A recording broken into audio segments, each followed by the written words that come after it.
first thing to say is a huge congratulations and thank you to South Devon College and your team, Lawrence, for putting this on. It's a really, really important discussion.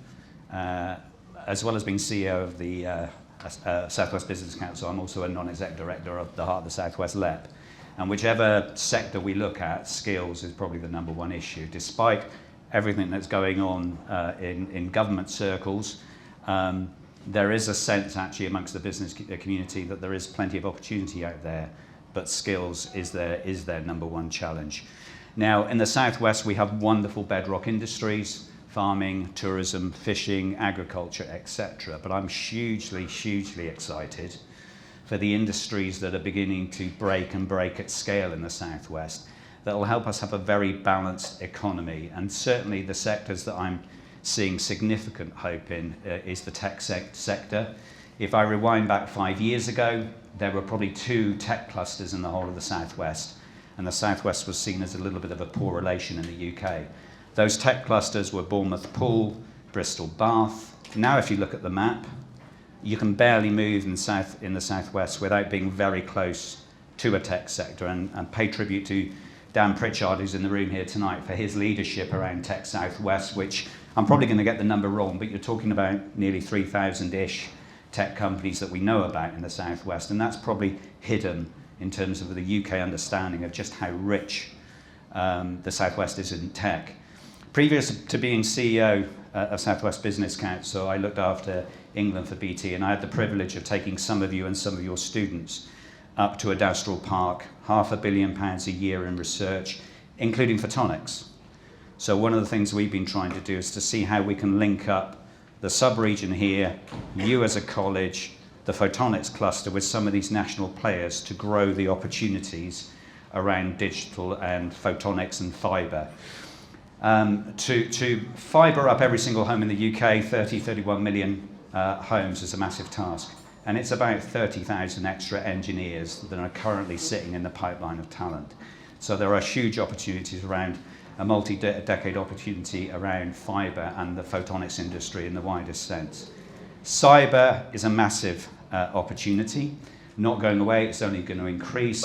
Arguably, World War III has been happening for a number of years, but it's been happening in the cyberspace. To give you a sense of a bit of a challenge, though, that we have, the Southwest has something called the Southwest Cyber Resilience Centre, sanctioned by the Home Office, and it is free of charge for members. Now, we've got 500,000 SMEs in the Southwest, and about 800 have signed up for that service. So we're going to need more guys and girls to be going out there and becoming cyber specialists to protect these businesses, because hopefully none of you have ever been hacked or had your information stolen at a corporate level, but when it happens, it is hugely, hugely disruptive. Data, the increasing interconnectedness of everything, washing machines, cows' stomachs. Yes, you can now live stream what's happening in a cow's stomach using Internet of Things technology is not going away.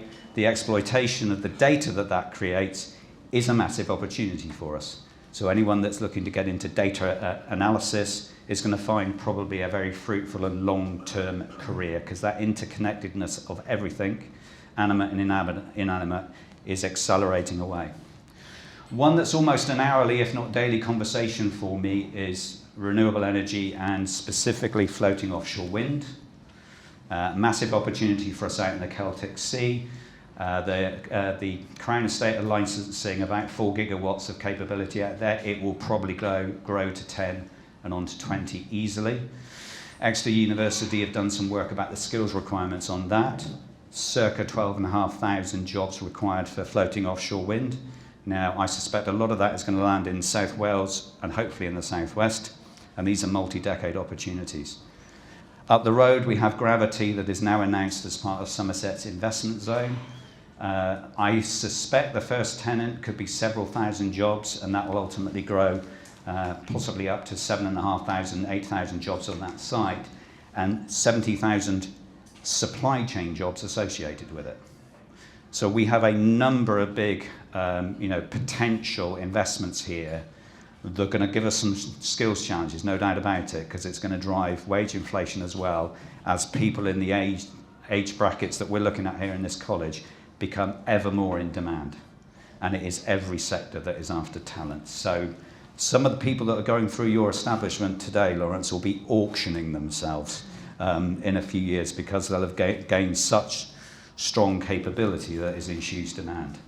And of course, other expertise that we have in the Southwest around the environment, whether it's blue or green, there are a lot of opportunities coming around autonomous marine, environmental science and environmental data management, and some of that driven out of the fact that we have one of the world's biospheres located in Devon, one of 4 in the UK, 4 in England, 7 in the UK, that is doing a tremendous amount of work around how you can instrument and monitor and gain really important data out of the environment and manage it in a better way, frankly. So there is a ton of opportunity. It's a difficult time for the age group that you serve here, but ultimately there is plenty of opportunity out there. I really do welcome this conversation. It should be an ongoing one, because ultimately we need to make sure the pipeline of talent going into our businesses in the Southwest enables them to grow, thrive, and demonstrate that the Southwest is where technology can happen, and that we're not just a place that people come on holiday to. And I think I've got to pose a question for us to all then debate on our table and discuss. So, what do you see are the new opportunities within the next decade? Thank you. Hello there, ladies and gents. Sorry to stifle your fantastic debate with my interjection here. My name is Stuart Elford. I'm the Chief Executive of Devon and Plymouth Chamber of Commerce. Don't ask why we've got that weird name. And I'm also Chair of British Chambers of Commerce South West, which is the accredited county chambers of Cornwall, Devon, Dorset, Somerset and Business West. And I also chair the B5 in the Southwest, although we're the sort of B4.5, because one's not playing at the moment, but I'll come back to that another time. The Devon and Plymouth Chamber has been designated by the Department for Education as the employer representative body to deliver a local skills improvement plan for the heart of the Southwest area. That's a massive mouthful to get out. So we're the ERB that's delivering the LSIP for the LEP in the HOSW. Anyway, it's complicated. But this is what Lawrence and others have alluded to, the local skills improvement plan, what it is. And what it is it's government saying that the voice of the employer must be front and centre in future skills planning, which actually, if you think about it, makes total sense. And that's not to say that colleges and training providers haven't been doing that. They've been doing a lot of really good work. But also I think a lot of the time that's quite, by its very nature, with some of the larger employers, and the LSIP says you must include all employers, all sectors, and look at exactly the sort of thing that this brilliant skills summit is looking at. So I hope we can steal all the answers that come out of this, because it is really exactly the sort of questions we'll be asking. And the point about this was, whilst you would never want to take away the choice of students to study what they want to study, that is disingenuous to them to put them through something that when they come out the other end, there aren't any jobs. And that's also disingenuous to employers who can't get the people they want to do the jobs they need. And the example we give about this, so we don't offend anyone, is llama farmers. So llama farming may be a very interesting course to do. It may be very profitable for the college to put on. But we don't have that many llama farms in the Southwest. So churning out thousands of llama farmers is not going to be what it's all about. So what is the LSIP going to do? As the employer representative body, the colleges, who I'm sure would do it anyway, but they have a statutory duty to work with us to look at this.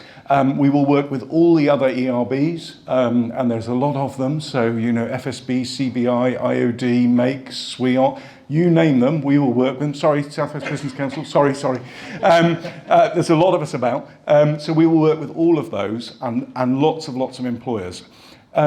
The programme actually runs for about 3 years, but the main thrust of it is between now and about March next year, we'll be on a massive intelligence gathering exercise where we'll be drawing in things that we already know from the Skills Action Plan, from the LEP, the SAP, from information the colleges have, training providers have, larger employers have.